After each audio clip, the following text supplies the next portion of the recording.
The assassination of a young, energetic president was enough to set the country reeling. There was no way to reconcile the facts as they were known in those early hours that made any sense.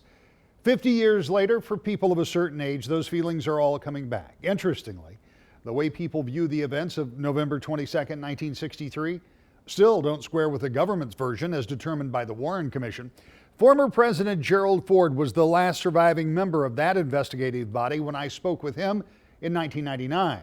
He talked about his association and friendship with JFK and his view of the work of the Warren Commission.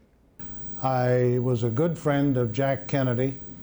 Our offices were adjacent to one another. I developed a warm friendship with him when he was in the House of Representatives. He was a most attractive president, and it was a great tragedy that he was assassinated. I am the sole surviving member of the Warren Commission, which investigated the assassination of Kennedy. We undertook this duty. There were 7 of us at the insistence of President Johnson.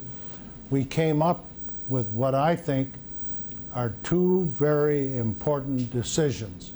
Number 1, that Lee Harvey Oswald committed the assassination. And secondly, the Warren Commission decided that we found no evidence of a conspiracy, foreign or domestic. I have seen no new evidence in the 30-some years that have transpired between Kennedy's assassination and today, no new evidence that would change my mind. I stand by and I am proud of the job that the Warren Commission did, and I challenge anybody, including Oliver Stone, to show that our conclusions were inaccurate. I get overwhelmed with requests to talk about the assassination. I can only say the Commission did a good job, and I support our conclusions. Despite the former president's view that the Warren Commission got it right, that is not the view of a majority of people recently surveyed for the Washington Post. 29% say they think Lee Harvey Oswald acted alone, but 62% think it was a broader plot. Dozens of investigations and 50 years later, the assassination of President Kennedy is still an open question for many.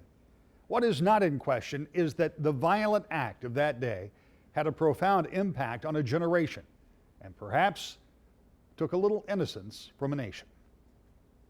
I'm Rick Alvin.